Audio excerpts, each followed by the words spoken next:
So welcome back, everyone. I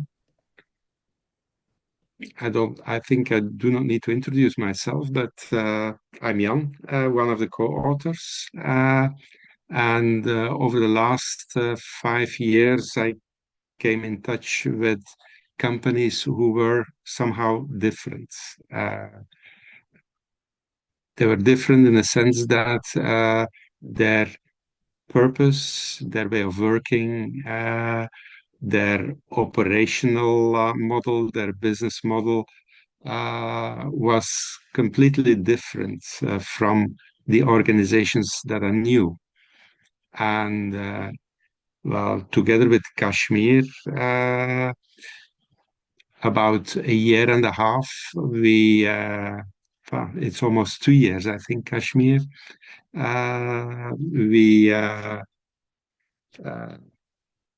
We formulated the ambition to write a book about those organizations. And what we will present today is the outcome of a very long and regular conversation between us that led to very particular insights. Kashmir, can I give you the floor?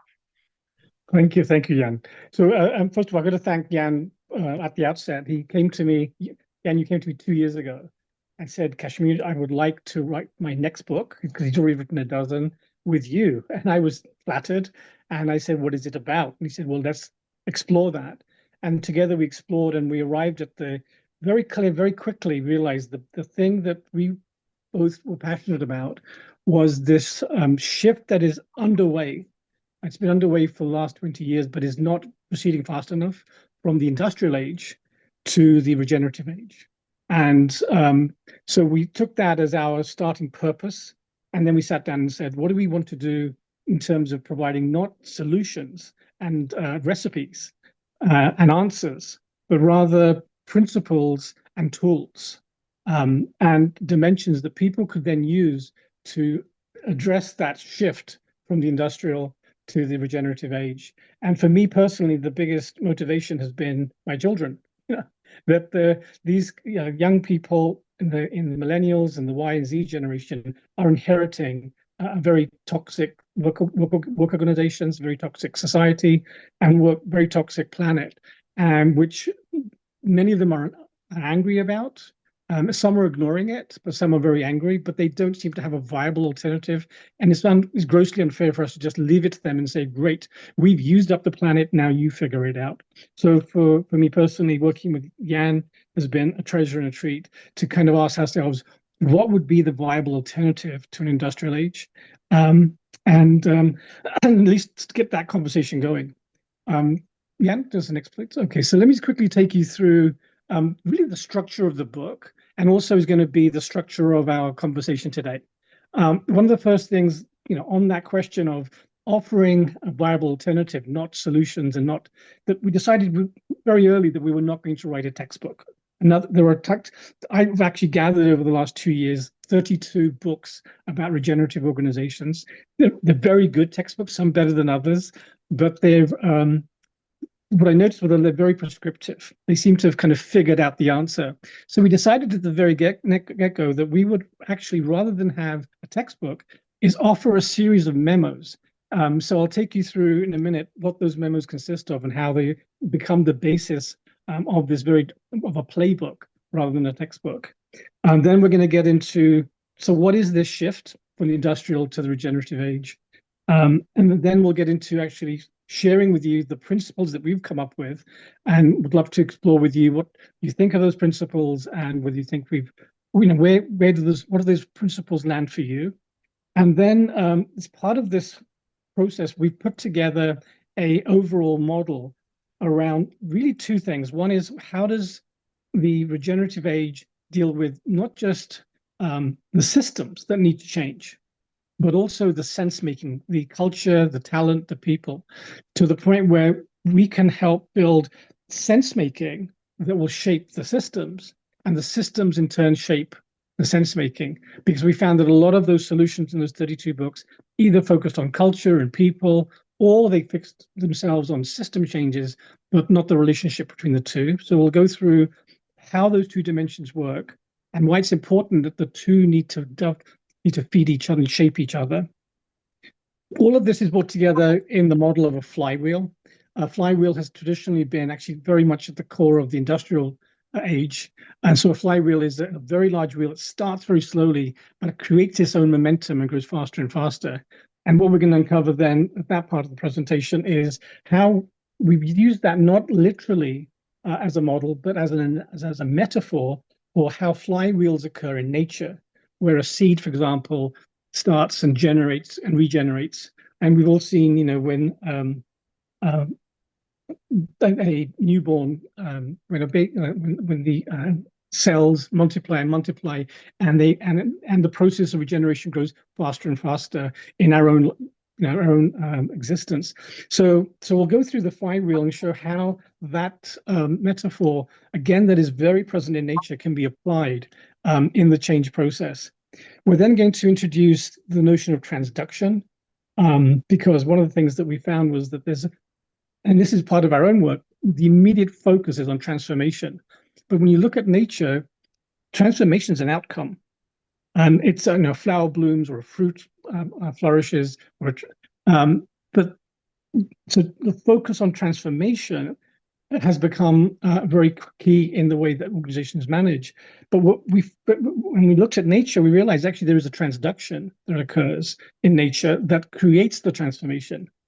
And so we'll go through the transduction process, and particularly differentiation and integration, how that actually formulates and creates transformation, rather than a programmed approach that says, here's the 5 steps, here's the cookie cutter and the silver bullet, and this is how, wham, bam, thank you, ma'am, here's the transformation.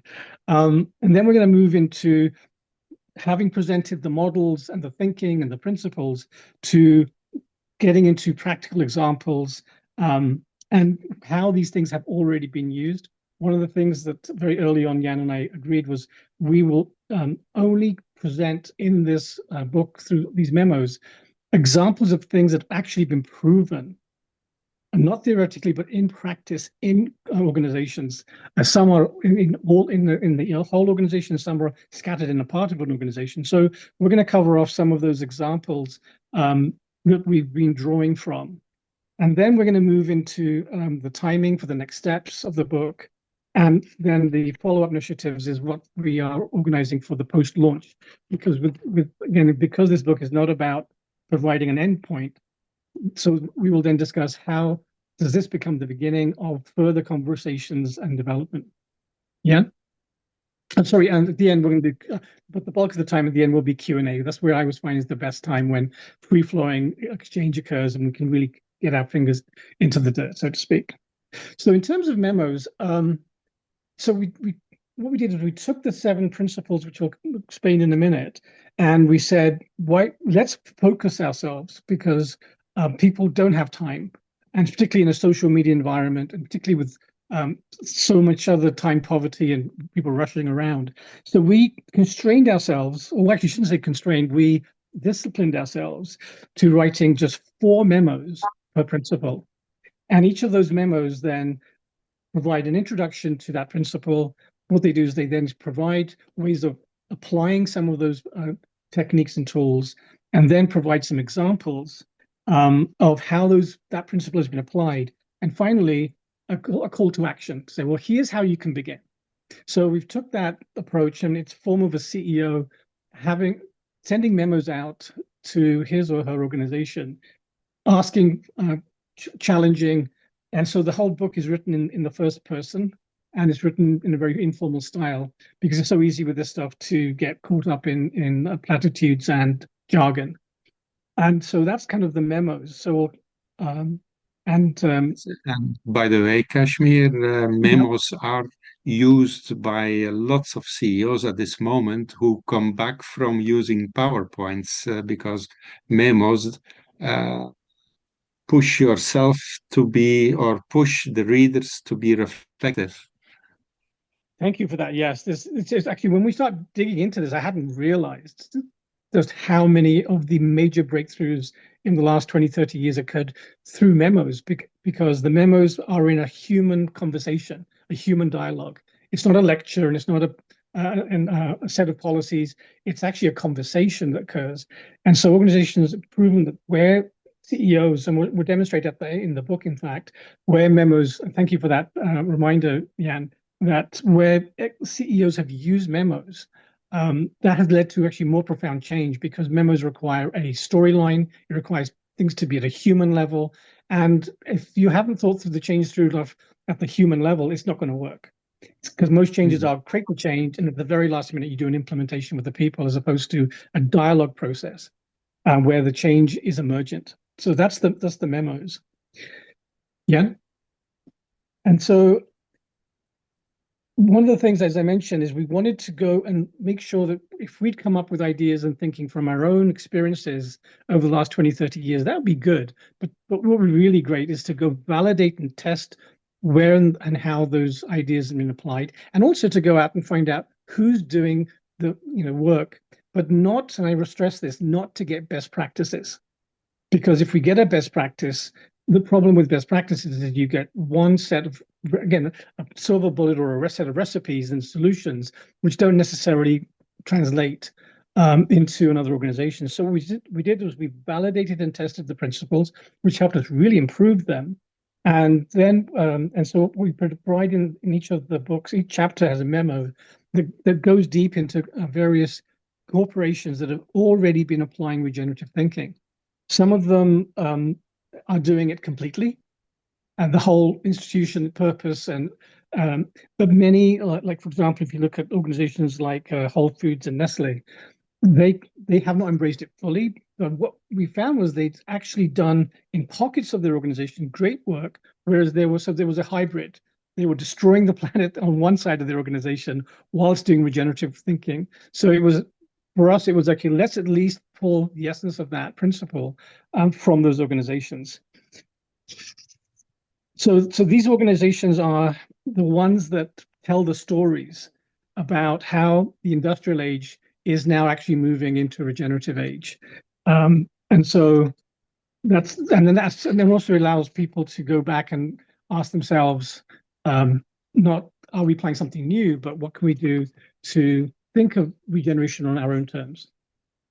Okay, so did I get everything, Jan? Is that good? Or Yes, it's perfect. And this is only a handful of icons of companies who are entering regenerative ways of working.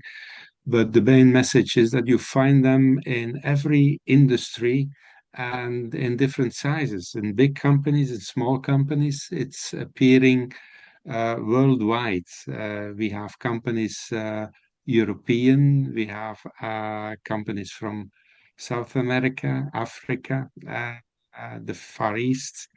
So we identified more than 100 companies already moving into regenerative practices. And basically, if we think about regenerative practices, Kashmir already pointed to the shift from industrial to regenerative ways of working.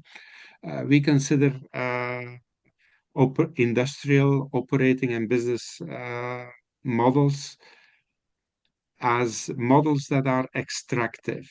They follow a kind of a linear way of working, extracting resources, doing something with them, and then at the end, they end up in a kind of land space.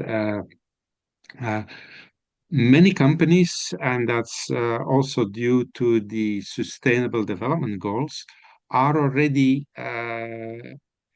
developing sustainable practices, often using a circular approach. The Ellen MacArthur Foundation played a huge role in making that possible. And you have, especially in Europe, you have the Green Deal, inviting companies to really reflect how they can do less harm to their environment. So for us, sustainable companies are companies focusing on doing less harm to nature. while regenerative companies have a different view. It's a kind of a paradigm shift. Sustainable companies are really still entrenched in the traditional way of doing business, focusing on shareholder value, while regenerative companies focus on the well-being of all stakeholders involved, including nature. We'll give some examples in just a minute. Distributing also profit amongst the stakeholders and combining a number of practices that help them to develop a quite particular or quite unique operating and business models. In our opinion, there is not one operating model nor one business regenerative model that exists, but when discussing it, Kashmir and myself came to the insight that basically they translate a set of principles and kind of weave it into a unique story. A unique story. Jan, can we just go back just one? I just want to add one point to the previous slide. Yes. Just to finish that off. So one of the things that we discovered as we looked at the data was that there's been 5 waves of the Industrial Revolution. And so the first was coal and water power, then it moved to electricity and mass production. The third one then moved to robotics.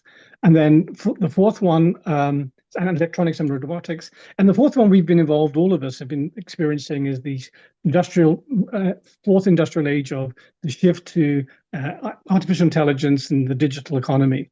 And now we're embarking on the 5th wave of that industrial revolution. And there are books and books about how joyous it is that we're going to go to the 5th wave.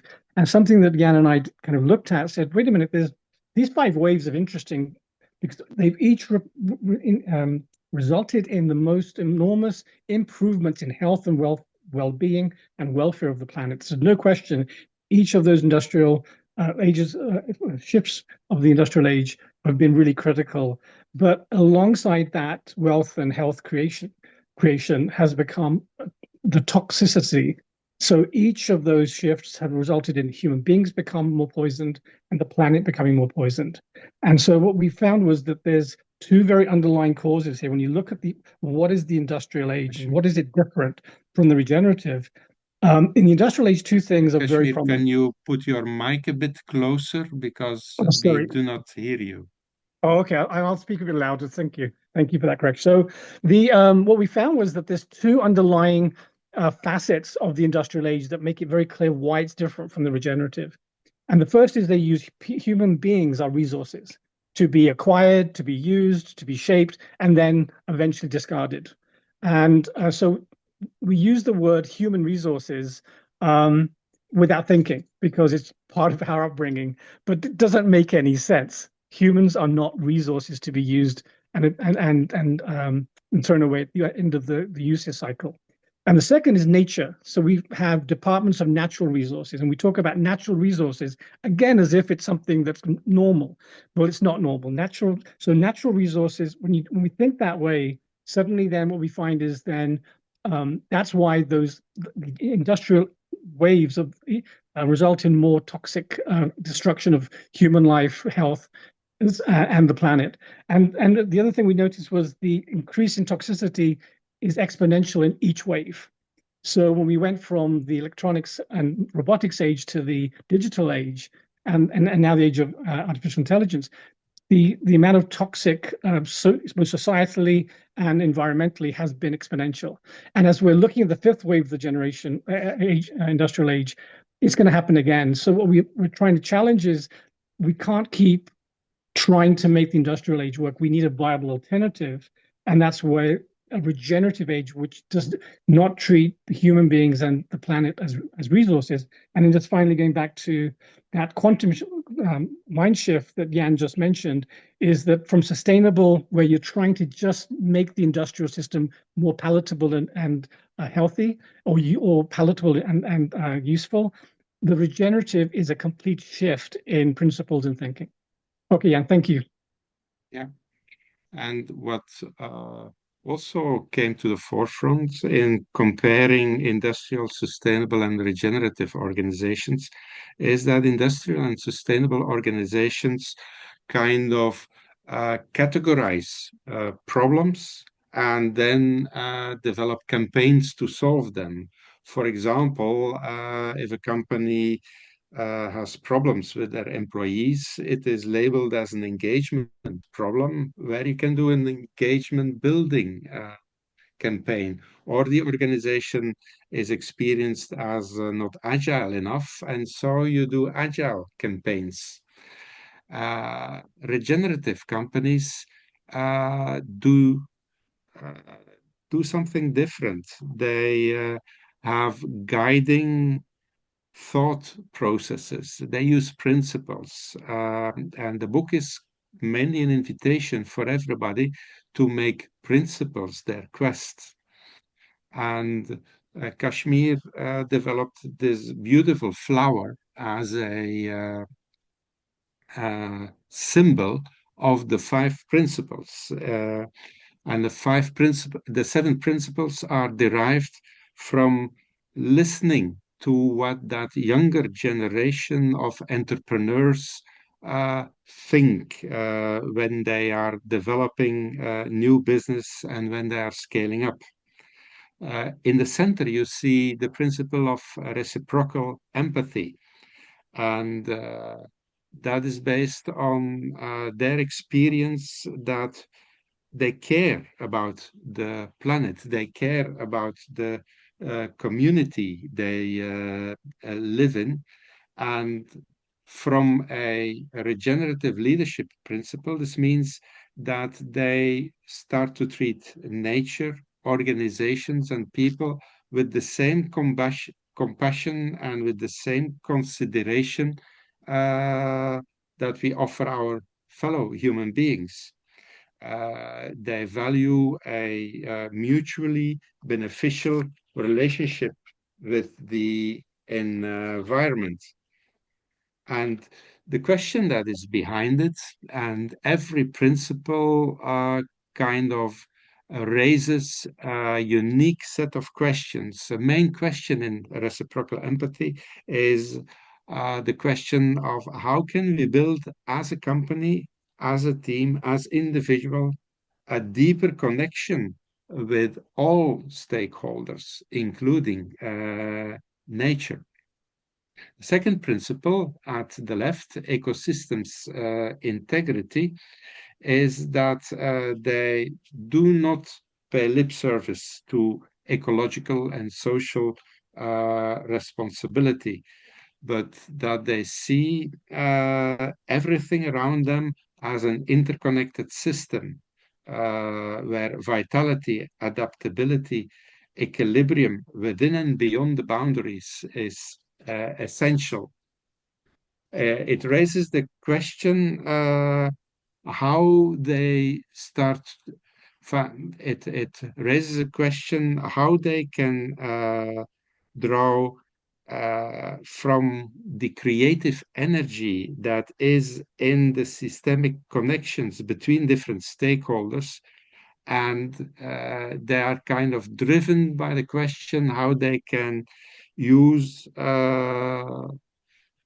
and how they can combine and use different stakeholders' perspectives, and how they can engage in processes so that those perspectives can start fertilizing each other.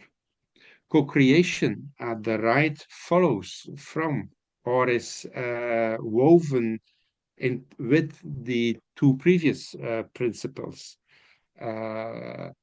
The principle of co-creation is linked to the experience of those entrepreneurs with gaming, with networking online.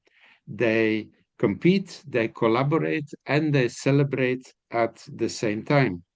And from a leadership perspective, they engage in conscious co-creation, creating processes to shape reality together. Caring leadership at the upper left is about builds upon their experience of democracy and establishing positive relationships overall in the system. And it's about prioritizing the well-being of employees, stakeholders, community, and fostering a culture of trust and respect.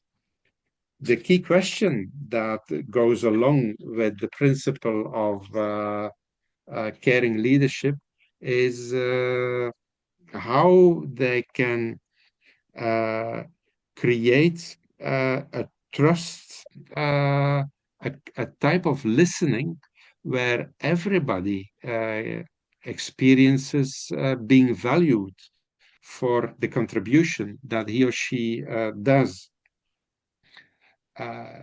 Embracing ambiguity is a next principle, which has to do with the fact that the new generation of entrepreneurs is born in a rapidly changing world. So transformation is not an exception.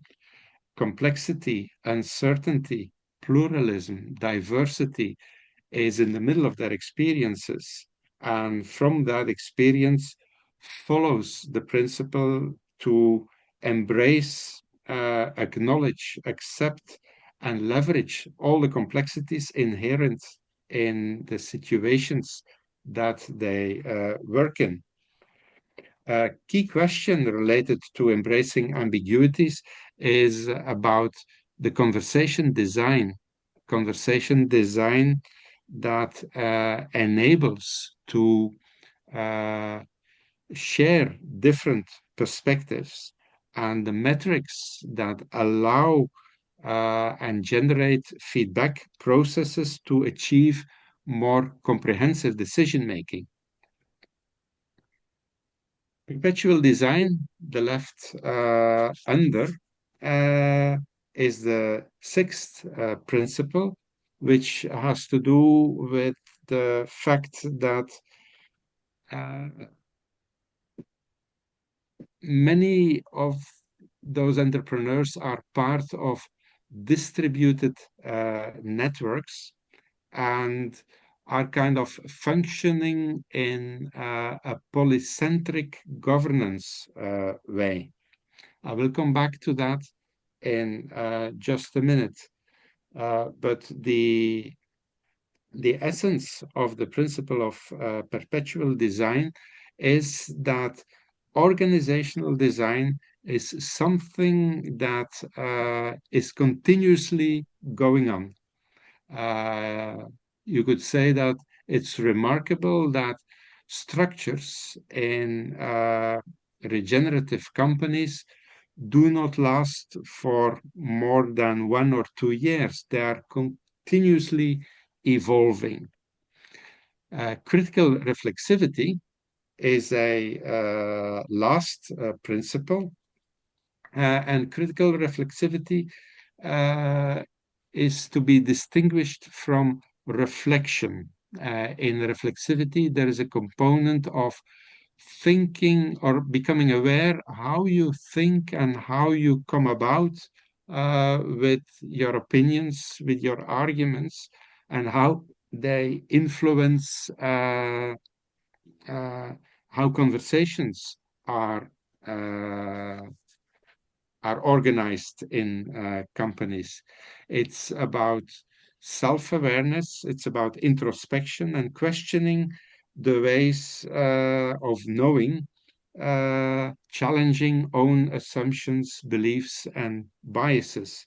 A key question linked to critical reflexivity is about the responsibility that one takes to deconstruct and reconstruct one's own ¿Y qué haces? thoughts and how it No me lo creo. prioritizes. Gordy, don't be on the screen. It's not good for you. ¿Vienes de golf? Si vas a ir ahora a hacer de cosa de ojos. Sí, ahora hago. Excuse me? Por favor, te lo pido. Déjame acabar esto y esta parte. O sea, Can you either mute your mic, or you can always put your questions, by the way, in the chats, so that we, after the presentation, we can go into a dialogue. But so each of the principles, what was remarkable is that it has a systemic dimension and it has a sense-making dimension. The systemic dimension has to do with the structure, the technology, and the processes that where the principle is built upon. And the sense-making is all about the type of perspective that kind of generates opinions, guides, facilitates, makes the dialogue possible or more difficult. And in each of the principles, the two are present, but not in an equal way. With the Actually, Jan, can I systems just go back? Jan, can I just go Yes. back just quickly back to the slide showing the making principles our quests? I just want to build on what you just said about systems and sense making, and just allow me to be playful for a minute. Is that when the symbol of the green and the orange and the purple is very significant. So within nature, for example, in a plant, there's green elements. There's the roots, there's the stems, and the leaves, and those are the systemic elements of a plant, as we know. That's where the photosynthesis is happening. That's where the nutrients are being absorbed. So we have that systemic element of a plant. But the orange is where the petals come in, because the orange is the colors, or any color of a plant attracts the pollinators. And the pollinators represent the sense making, because those pollinators then are generating and fertilizing those seeds, which are in the middle. So in the middle, what we have is the reciprocal empathy, which is the seeds. If those seeds are not developed, there's going to be no future plant. But those seeds are going to then be the basis of the future systems and sense making. So what we're trying to capture here is that there are systems which keep companies and many people try to implement, and there's sense making. But what we're really seeking is a way of connecting the two, how the system is shaped by the sense making, and the system shapes the sense making. So if we look at this from an industrial perspective, the system was already created by very few people, because the Industrial Revolution is based on a 150-year-old principle that managers will create the system and give it to you. But that was based on an era 150 years ago where 80% of the population was illiterate, didn't have any communication tools.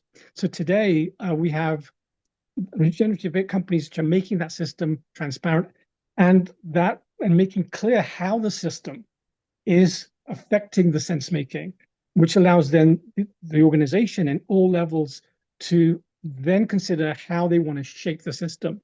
And so that the stems and the leaves and the pollinators are actually co-generating each other. And at the center of it all is the reciprocal empathy that holds it together. Okay, thank you. Yeah. And then in order to go a bit deeper into how the system works and how the sense making works, we found that the two had its each has its own set of balances. A system, we started to describe the system of a regenerative company and the system in each of the principles through the stability diversity lens, looking at what in the system creates the stability or the instability, which is the stability diversity tension is in fact three tensions: stability diversity, and the time dimension, stability instability, and the space dimension, which has to do with diversity and homogeneity.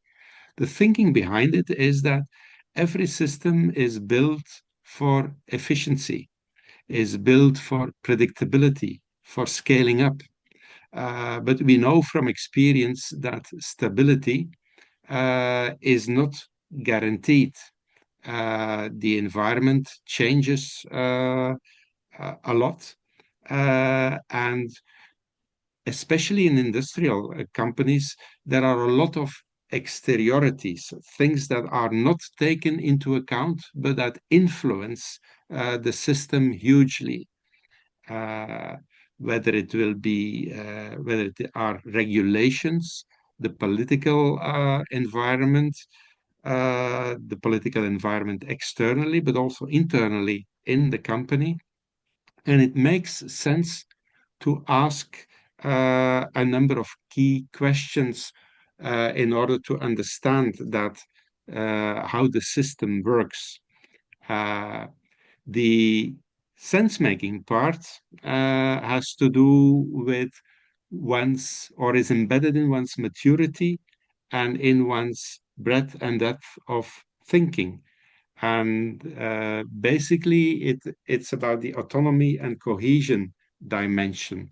Autonomy is about what is the responsibility that I, or a team, or a sub-team, or an organization takes and is willing to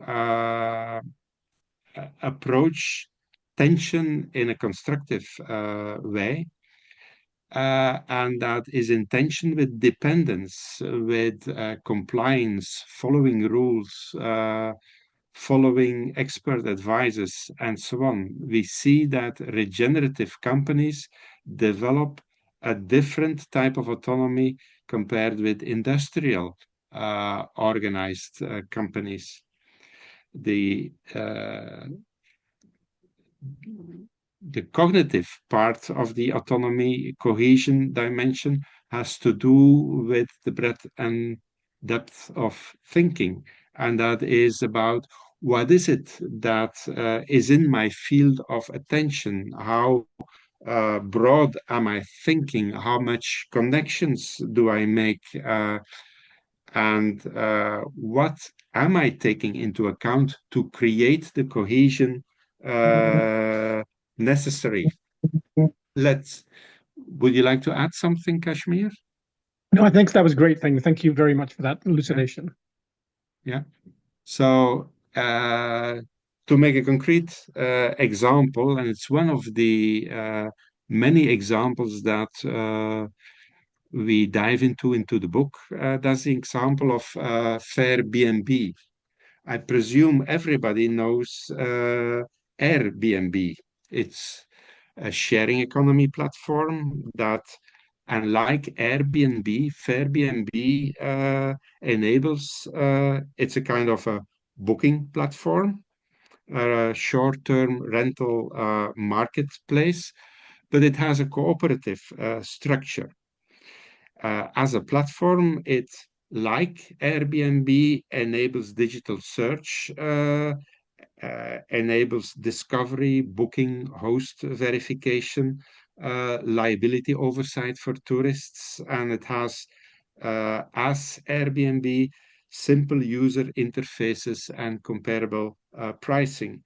But where Airbnb diverges is in the design of its business operating and platform model to ensure the positive impact on the communities.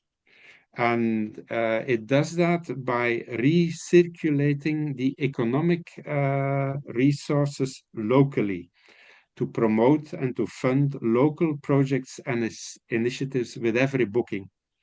So what Airbnb does, and that's the kind of reciprocal empathy, what they saw was that the extractive practices that came along with the explosive growth of Airbnb. Airbnb enabled unsustainable levels of tourism at the expense, and almost literally at the expense of local communities. They were skirting local taxes. They did not go into requests to share data with local councils. Basically, there are a lot of super users and kind of landlords that started to dominate local markets, driving up rental prices for inhabitants. And they created even greater barriers for affordable housing for locals and for long-term tenants. What I had in mind was to create something to go to kind of restore local communities. And they did that by creating a cooperative. The cooperative is active mainly in Europe at this moment, but is spreading its wings towards Canada and other continents at this moment. The cooperation is a non-for-profit organization owned by the hosts, the travelers, and the local communities. So they equally participate in the enterprise, and they have hosts and scouts locally that act as a kind of local nodes that define the rules to protect neighborhoods and to keep profits into the communities. What they do is that 50% of the booking price goes back into community projects that are kind of on the local level decided upon by, well, they call it local nodes, and in those local nodes are the hosts, the scouts, and the local ambassadors. And the local ambassadors gradually move the boundaries of who's involved in defining projects. So they invite local communities to propose local projects. They invite all kinds of local organizations, from sport organizations to cultural organizations, into the platform and the social network, so that experts, change makers, key partners are combined to find new business opportunities. So they go much further than creating a kind of a circular loop. They fully go what we call for ecosystems integrity, starting from a ecosystems and regenerative worldview, and they translate that into robust circular local projects where, let's say, 50% of the profit remains in the local community. They also co-create, they have roles and functions so that all parties, and they have decision-making processes so that no parties start to dominate the discussion, and a kind of a real democracy is appearing at the local level. If we schematize this, and I only want to illustrate this example to point to the systems and the sense-making dimension in 3 of the principles in ecosystems integrity, they move from linear to robust circular value flows. We deliberately chose the concept of value flows because from the projects that Fairbnb does, if revenue is generated, also part of that revenue is going back into the local community, so that it starts acting like a kind of a flywheel. They have the sense-making part linked to the ecosystem's integrity principle, has to do with the regenerative worldview, which here has to do with also with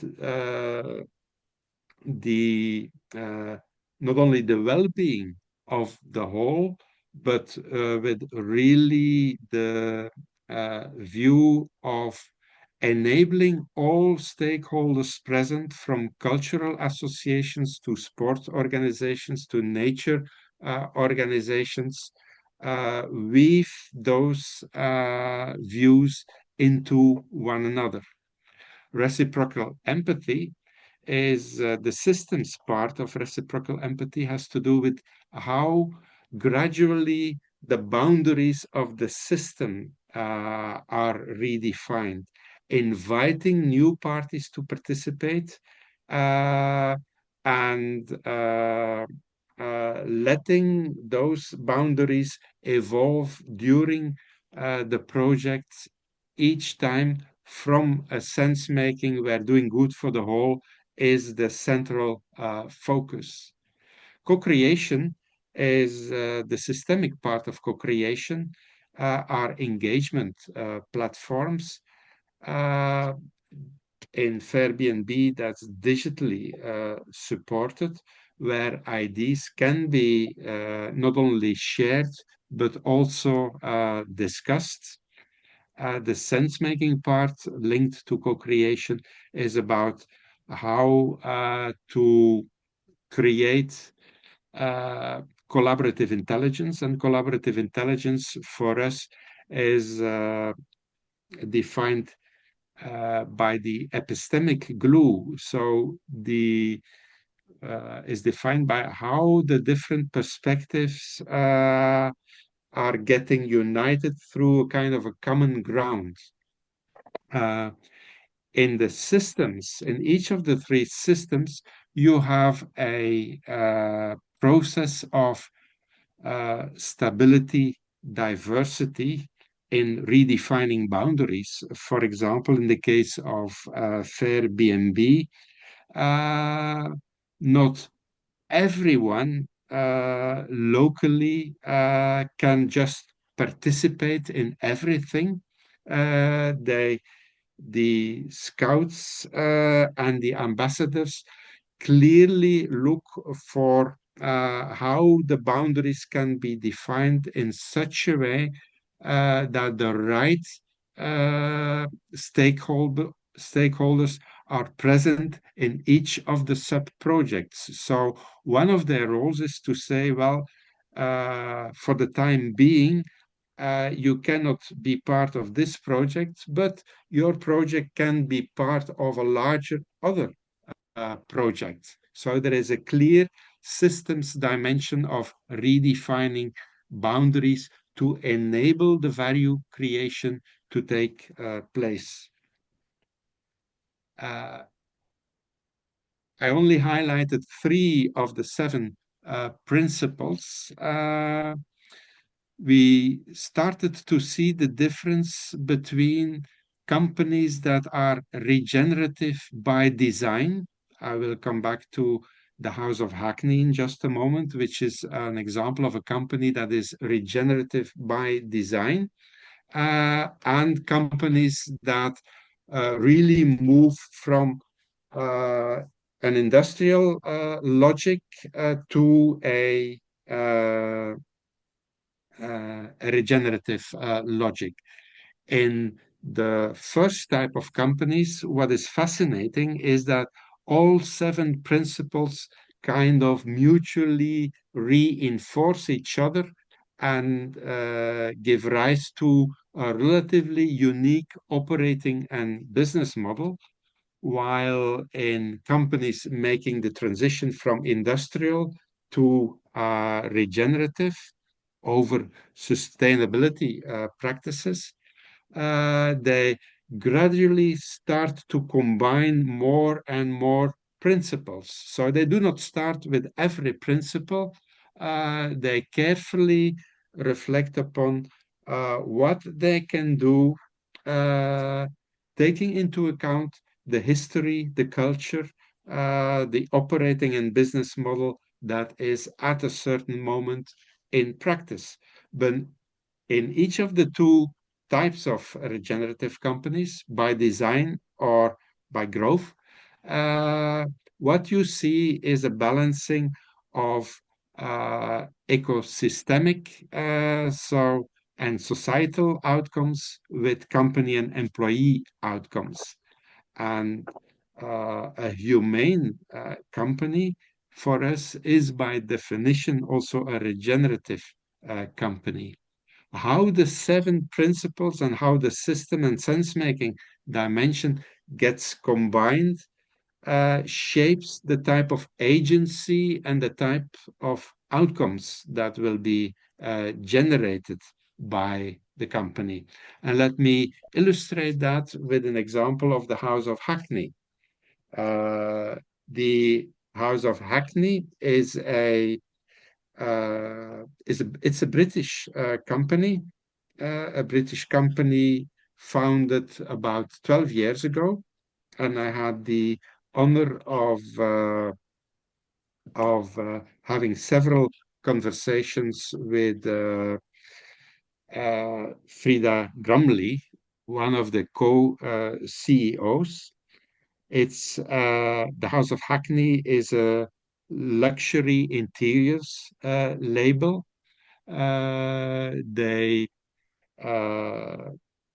It's a brand that specializes in, well, you could say traditional designs, going from wallpaper over furniture or all kinds of things.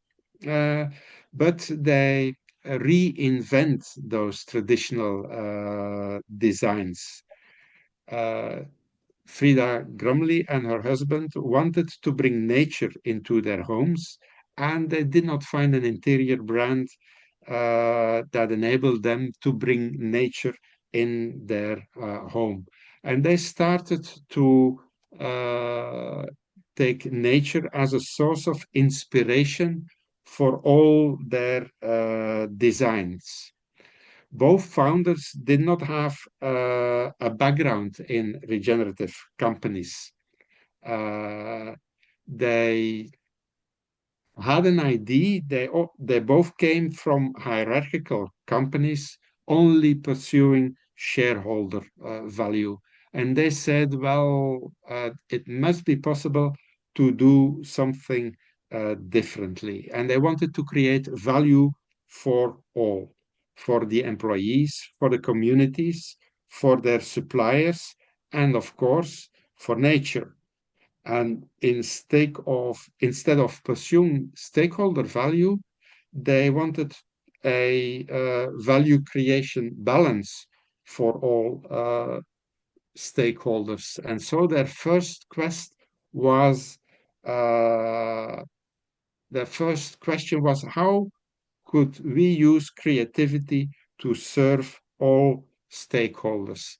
And during the first year, they visited different small family businesses that knew the craft of making wallpaper.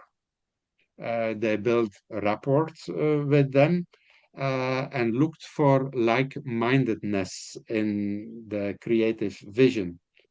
And they defined their mission as craft, community, and a nature restoration project. Their initial vision was to really be to tap into the creativity of nature and create unique, inspiring designs that would stand the test of time. But simultaneously, they invited their potential manufacturers to also think about their vision, about how they connected with nature, and they started to investigate which old industry practices they could compost. Like in nature, you do not get rid of things, but you could compost them. And the organization set up they started was also inspired by nature, non-hierarchical, collaborative, and no waste. And gradually, while they broadened their reciprocal empathy with all stakeholders, they rephrased their mission statement. That happened in year 3 or 4, one of the two. And they redefined it as we want to use our business as a force of good, and they wanted to contribute to the regeneration of Mother Nature and the quality of life for future generation. So initially in their ecosystems, following the ecosystems integrity principle,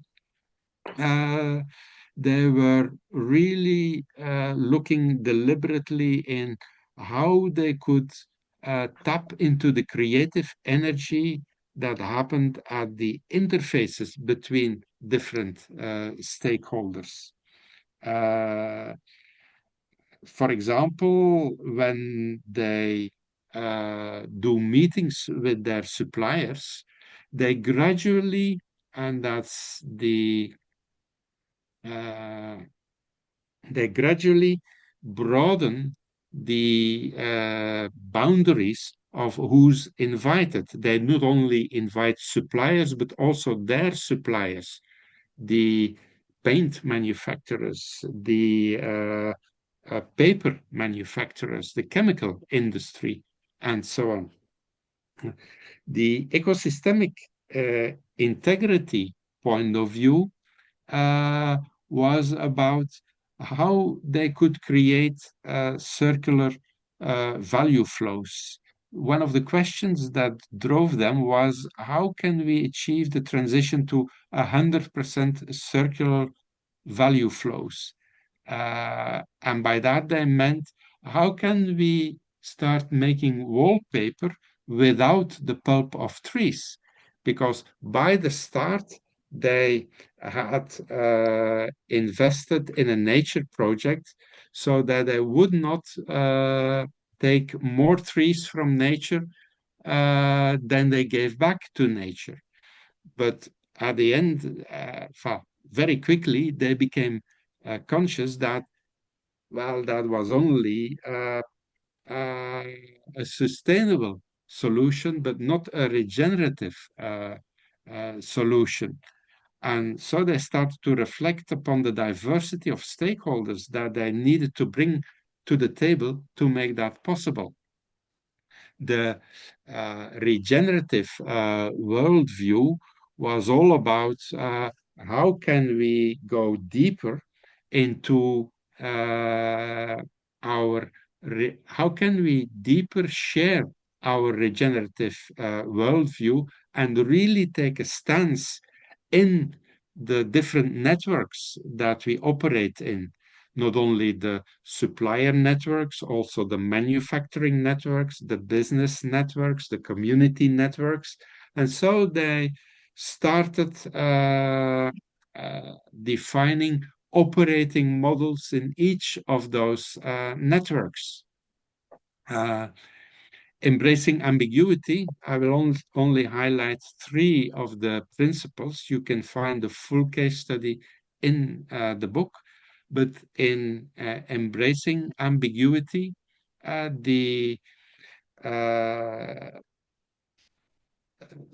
sense-making part had to do with how they used metrics and what kind of metrics that they started to use. The regenerative metrics that they use were kind of defined by their whole staff through nature walks, and they translated their metrics into kind of checklists of questions that they asked before they made decisions. For example, in the supply chain, an easy question was the one on, are there transportation methods that are there opportunities to reduce our transportation distances in product design? They ask questions such as, well, are the materials here durable, and can they last a life? Are the materials sourced sustainable and ethically? Are the partners we are working with, do they have certifications or standards for sustainable sourcing, and so on? So they use a set of metrics, but they do not use it for reporting purposes as in industrial companies, but they use it as guiding questions to come to more integrated decision making. The systemic part to embrace ambiguity is the careful design of the conversations in their different communities. When they have a business community, they really think through the process of conversation design so that all the parties are able to share their perspective, but that there are also processes to come to shared decision making. The type of integration and differentiation has to do with the feedback cycles, which is at the core. The House of Hackney let evolve the feedback cycles. For example, after the suppliers meeting, a suppliers meeting is usually concluded with a number of concrete projects, and they install a specific feedback cycle, bringing back the participants and engaging them in the concrete follow-up of the project implementations. Perpetual design, a very fascinating principle. At a certain moment, they appointed a regenerative manager in their management team, but they soon found out that that wasn't enough. And together with lawyers of nature, they defined a position which the position of director of nature and future generations in their board. That position has an accountability for the well-being of all the employees, but also the well-being of the different systems they operate in. And that director of nature and future generation has a specific role in setting up the governance of working with the extreme diverse stakeholder field. And through that role, they really manage to, at this moment, to bring chemical industry, paint industry, so far that they free up resources to really look to kind of think through how they can create wallpaper without chemicals and without without resources that do harm. But that director of nature and future generation has also a huge accountability to handle tensions and set up the tension handling systems that allow the polycentric governance to take place and keep on seeking viability. I can't go into all the details of the case, but what is coming to the foreground is that when you look at how the 7 principles kind of create a very specific dynamic of differentiation and integration. Differentiation and integration, by the way, is what happens when the sense making of the human sense making meets the systems and the systems meet the sense making. To make it very simple, transduction is about handling the disequilibria in the system that happens through the system and through the sense making. And transduction occurs when solutions are found on a higher level of differentiation and integration. For example, in the House of Hackney, the appointment and definition of a role of director of nature and future generation is a level of integration that did not previously exist in the company at the moment they defined the role of the regenerative manager to be distinguished from a sustainability manager was also an integration at that moment at a higher level.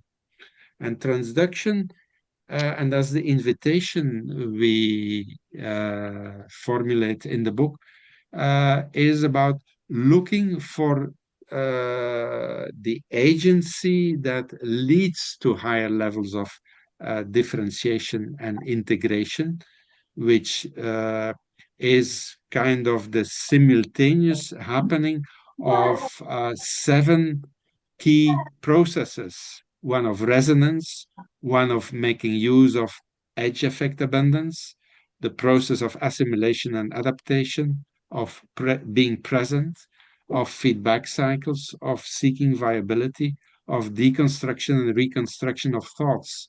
So each of the chapters is built in such a way that we briefly introduce the essence of the principle.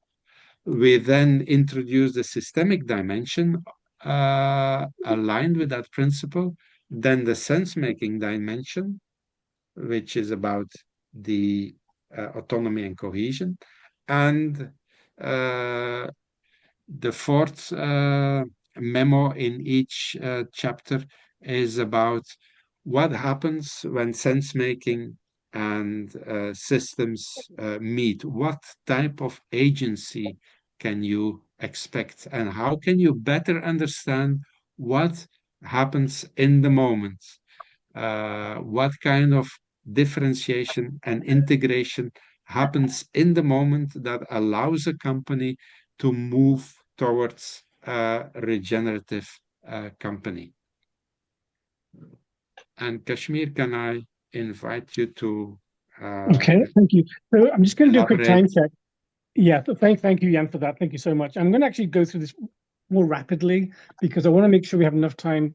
For me, these type of sessions, the actual Q&A and the conversations is always the richest part. So I'm just going to go through the key 3 points here. One is when you look on the left-hand side, you see various themes. So these themes are strategy, sustainability, teamwork, collaboration, diversity, change management, organizational design, talent management are your typical themes that you find in human capital practices. So the first thing is the very words human capital and human capital practices is kind of fascinating because just the thought, this is another reiteration of how in the industrial age, people were treated as resources. We are just resources to be used and optimized.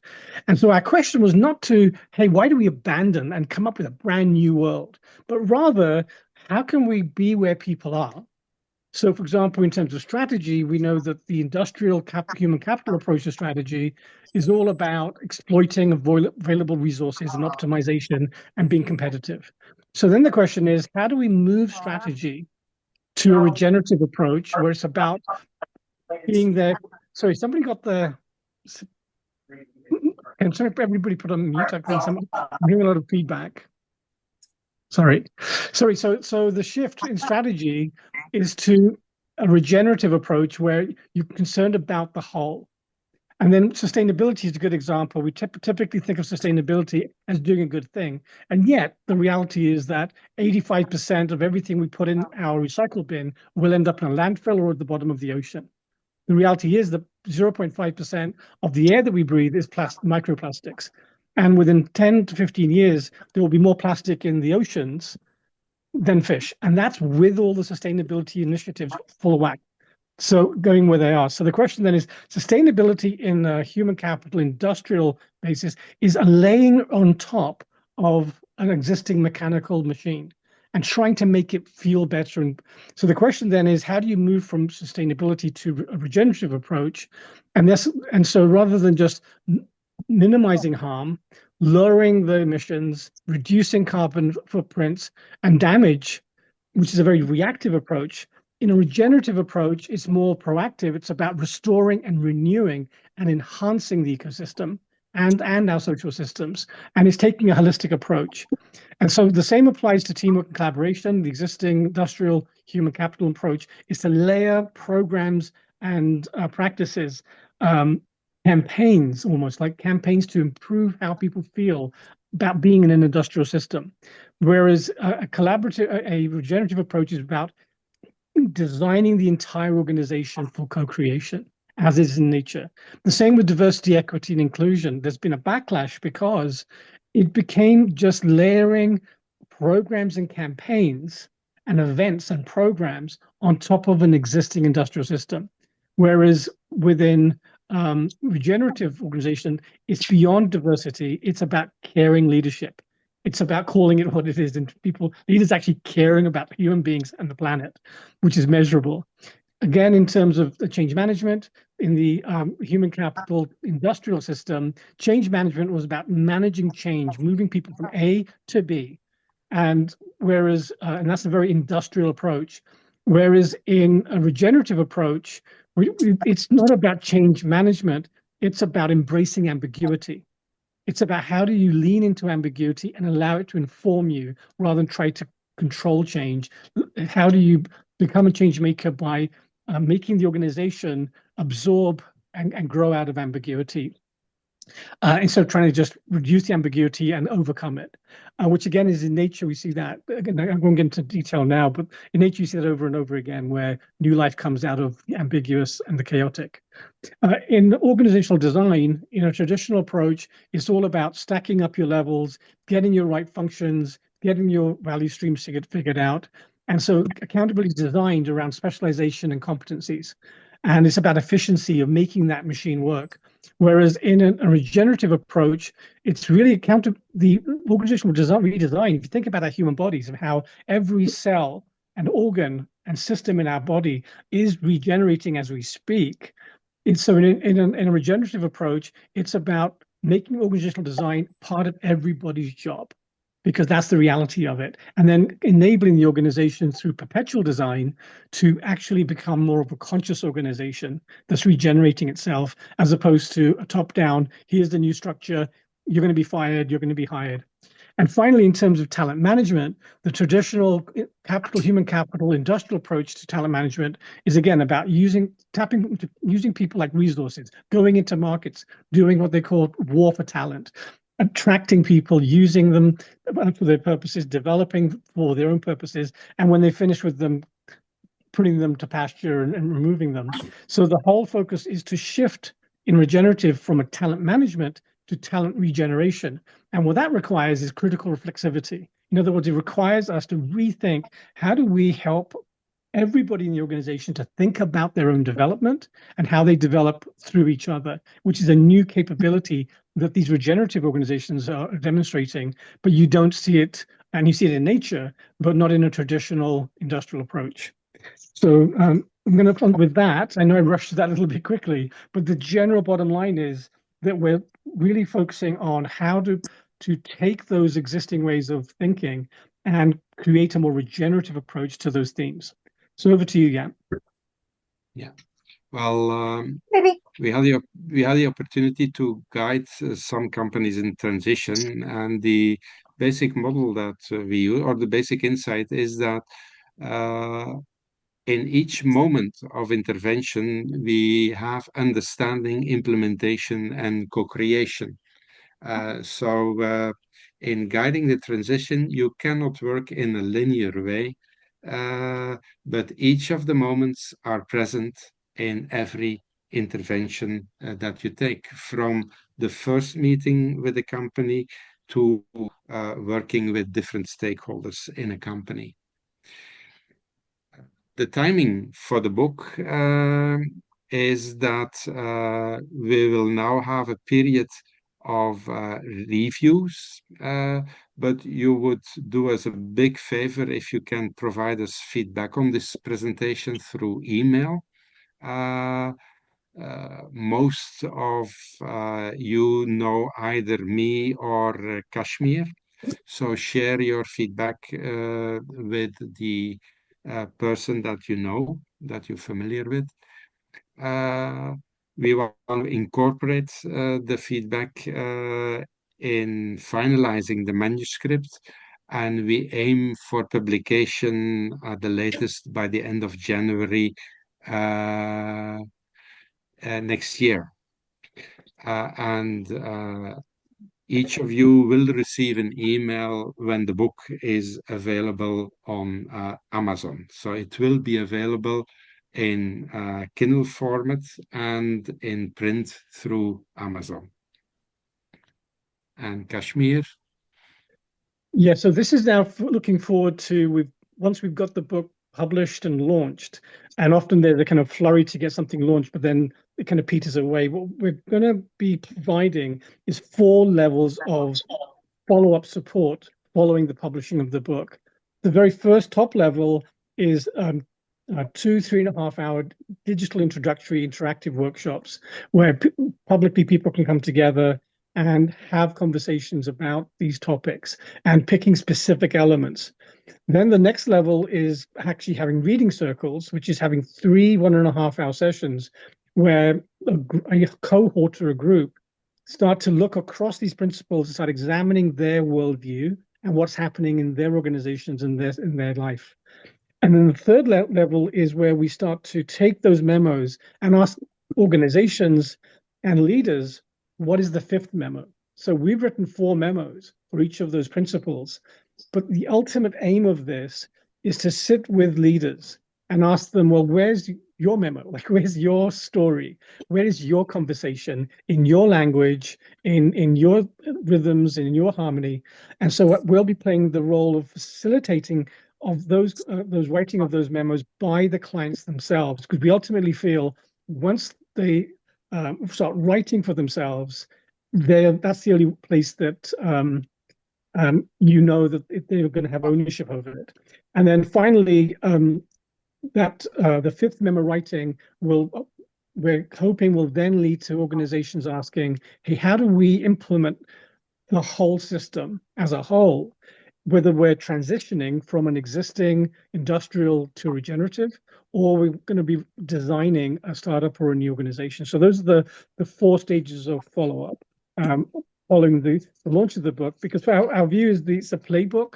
It is the launch of the book is not the ending. It's the beginning of vital conversations across generations and across companies and industries for the future of human beings and the future of the planet. So we invite everybody now to the last 20 minutes we have for Q&A. Yeah.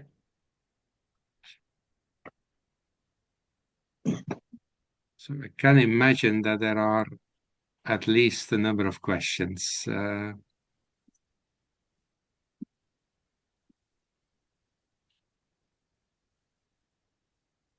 Or if you have first reactions that you want to share, feel free to share them.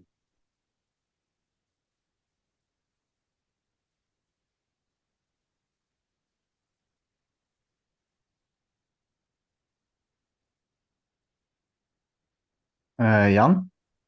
Yes. I maybe had a question which came to me all the way in the beginning of the presentation when it was said that companies who are regenerative or following regenerative philosophy are driven by these principles.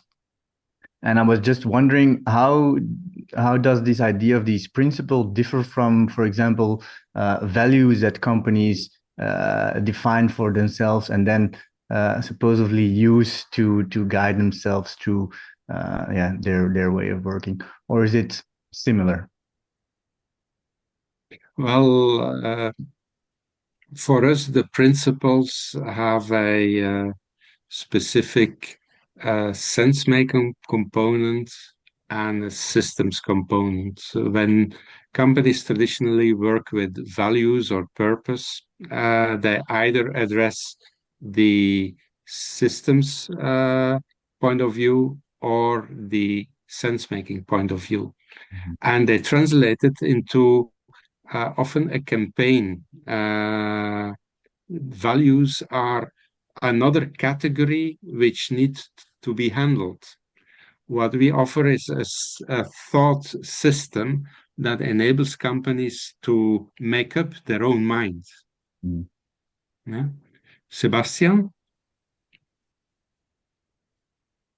Yes. And sorry, First, sorry. yes, go ahead, Kashmir. I Can think I you just, want to add add something.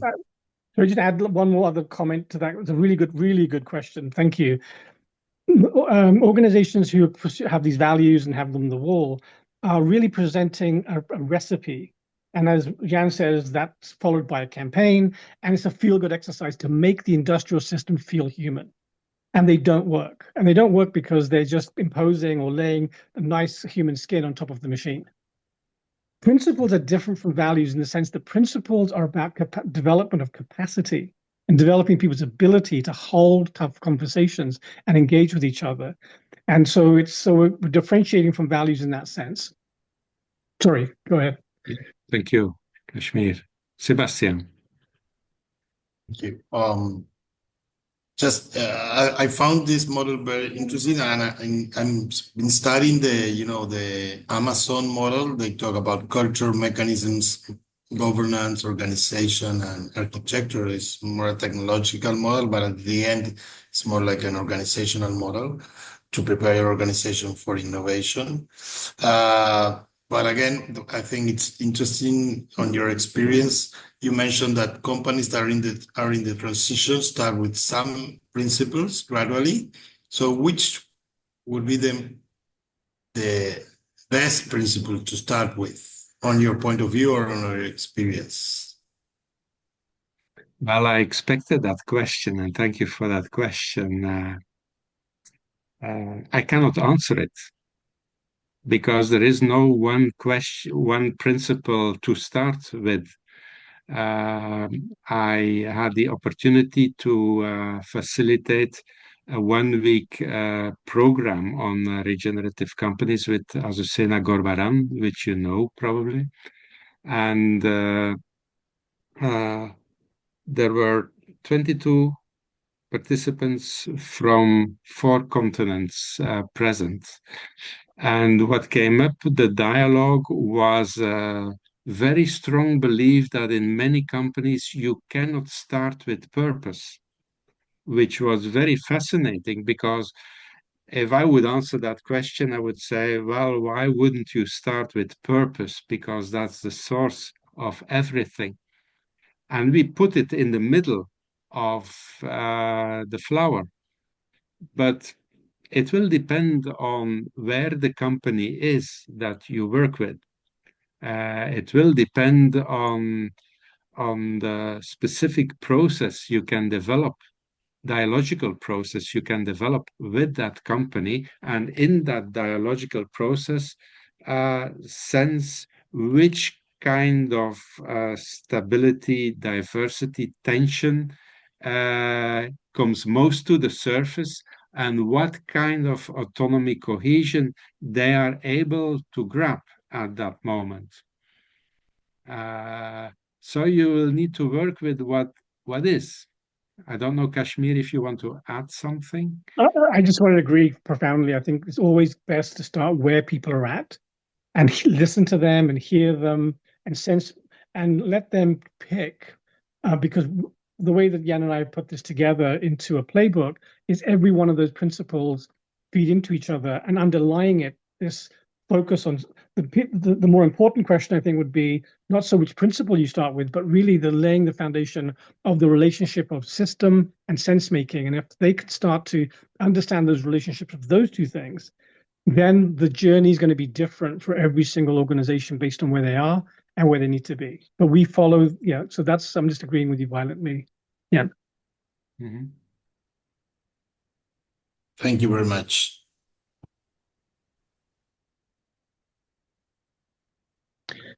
And just to add on that is once you start to work with an organization, whatever principle they pick, and you start examining with them, what is the system about? How is the system shaping sense making? And how is sense making shaping the system? The very minute you do that, whatever principle you pick, they're already having a different conversation. Because typically, if you think about organizations you've all worked in, there's a whole group of people working only on the system. There's a whole bunch of people working only in sense making, but very rarely do the two relate. And so I think that's probably the most important beginning. Yes, cohesion and integration, integrity, I mean, probably. Yeah.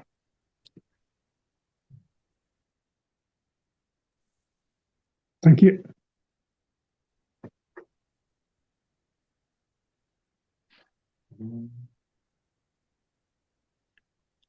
Kashmir and Jan, I have a question. Thank you for the presentation. I loved it, and I'm very curious to learn more.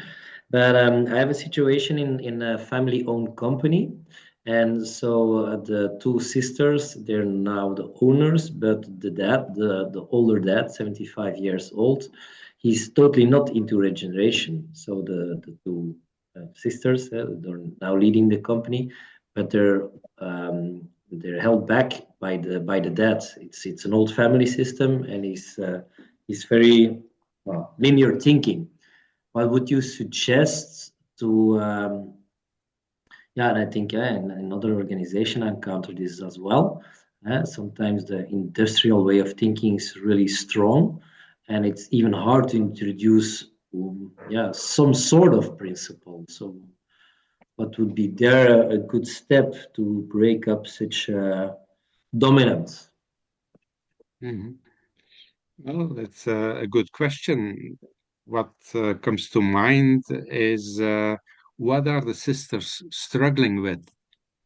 And what especially is the dad struggling with at this moment? That would be my first point. And what I saw in the different cases is that it often starts with redefining boundaries, by which I mean what kind of extra stakeholders can you put around the table, and what kind of stakeholders in that specific situation can be experienced as trustworthy by both the sisters and the father. Yeah. Kashmir, would you like to add something? It's a great question, because it gets to the heart of, again, why 2 years ago we kind of started this expedition of writing this book. So for me, the starting point is not even introducing any of these models, is first of have a very in-depth, intimate conversation with the parents or the founders or the creators in terms of where do they see the future? What is their legacy going to be for their children and for the next generation? And to hear them and then guide them just gently around the system and sense making without getting heavy on the concepts. Because in family-owned businesses, you don't want to come in with a whole bunch of jargon, but having that just a very critical conversation about legacy, because that's the thing that is clearly, if they're not thinking about it, they need to think about it because it's going to happen. And then having conversations with the next generation and saying, where is the future? What is your, in terms of the system, in terms of its purpose, and in terms of its sense making, what would you like to create? Like what is, and then bringing that together into a dialogue which then they suddenly start to think together about system and the system that they've created and the sense how sense making occurs. But then after that is back to the earlier question Sebastian raised, is then follow the thread where we see one of the principles raising in terms of where the energy is then to pursue that. But what I would do is with the family-owned business, unlike the corporations, which are used to having concepts and principles, is very much use the approach as a facilitation, but to conceal it, not to. And then as they start to create it and co-create it, then to kind of reveal it, put it in their language. But I think that would be the starting point is doing a lot of listening. Yeah. Okay, thank you, Jan and Kashmir. Thanks for your answer. Mhm.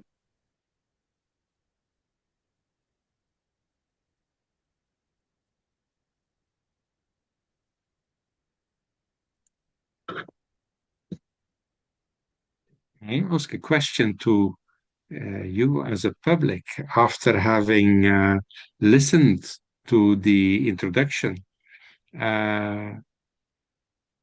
Why would you read the book?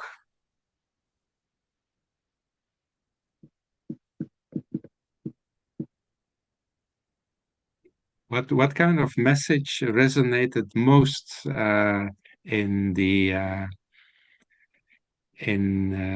book presentation?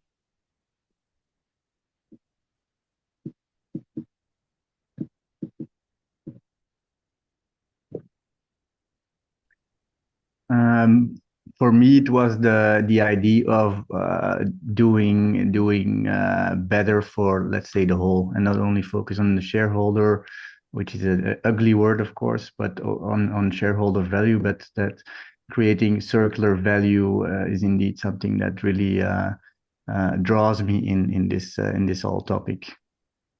Okay, thank you. Gives answers to a lot of the struggles or we face as a species today, and in a traditional way of thinking, we don't seem to find any answers to that. But with this, it would open up your thinking, and there are ways to solve some of the things we face. So. Yeah, thank you. For me, it is starting to clean up what we have done in the last decades and become a better world for our next generation and being a force of good in general. So this book is one of a big step to going that way, and therefore I hope it found a lot of readers and a lot of resonance because it's so much needed to do better in the world. Okay, thank you, Sabine. Thank you, Sabine. Yeah. My answer is actually a question, a variation of the question I wanted to ask you guys. You spoke about companies that are initiating in a regenerative model, and there's other companies that are managing some sort of transition to it. And I wondered about those that are firmly entrenched in an industrial model and possess the power. So those who possess power within that sense, what would be the primary motivator for them to change to a generative model? Well, why would they do it? The motivator that I heard most was about the innovation capacity, the capacity to renew and to come up with a different range of solutions. So regeneration is tightly connected with new operational and business models, and thus the innovations that goes along with it. For example, if I may refer to the House of Hackney, at this moment they have more than 40 projects done by very big chemical companies that those chemical companies can use the outcome also for other purposes. So it's a motor for innovation, and innovation is still the driver of growth, I think. but it's innovation with a very broad purpose and very highly value-driven for the whole system. Kashmir? Eric, thank you. That's a superb question. I just go back to how organizations moved from industrial to sustainability. So every major corporation where to your words, Eric, in terms of power, the people have the power right now, those big corporations. If you go to any of their annual reports, any of their annual meetings, they have to have something about diversity and something about sustainability. And the reason is because that's what the markets demand. That's what the investors are increasingly demanding. And that's where, so the first question then is actually in a human capital world is saying, let's talk about the money. Let's talk about who's going to make money from this. And how do you build your reputation, build your brand, and build your market share? Once you got into that conversation, then it's a question then of moving back to the question of 25% of the world's working population right now is millennials. It's going to, within about 7 years, it's going to be 60%. Within 12 years, it's going to be 80%. And within 15 years, it'll be 100%. It'll be millennials. It'll be the Y and G generation. So the question then is to those leaders, fine, we've dealt with your branding and your issues today, but what's your legacy? Again, the same question as the family businesses. What's your legacy going to be? So are you preparing that shift? Because your shift will end, because you can count the days almost. So the question then is, what are you doing about the regeneration of your business? And if you're not regenerating, those youngsters are going where those other companies are doing it. And that's a fact, because the young generations are saying they're saying, well, we can't stay, but we're going to cancel or back away from the way that corporations work. We've seen how they treated the baby boomers, our generation, in using and abusing. The young people do not trust these organizations and corporations. So that's what I would come back to is first and initially, let's look at how to make more money, how to get more popular, how to get more shareholders. But once you've got that conversation going, then it's the real conversation that follows is what's your legacy in the future and who's going to win this? Mm-hmm. We have time for a last question. And by the way, just one final point, not everybody's going to follow that, which is fine. We're going to pursue those who are interested, those who have the energy, who have, and the other thing that we have to say is that you've got a major shift with, in terms of gender, more and more women are taking over positions of power in organizations. And as that shift's occurring, we're seeing that regenerative focus become more natural, as opposed to a traditional demographics. Mm-hmm. So I think we're up to time. Is there any wrapping up? Well, I would indeed wrap up. It's 9 o'clock, and we promised to keep the time. So I would like to thank everyone for participating. You will all receive an email the moment we are in the phase of having made the book available on Amazon. It could be that we still organize a formal launch, but we'll let that depend on the reactions that we get from the proofreaders. Kashmir, would you like to share a final thought? Yeah, well, just thank you to everybody. I know some parts of the world is very, very late in the evening and very early. So thank you all for joining, and I'm really looking forward to continuing this dialogue with all of you. So thank you. Yeah, thank you. Enjoy the day, and okay. We hope to meet you in one of the follow-up sessions. Bye. Thank you. Thank you. Bye-bye. Bye. Thank you. Take care.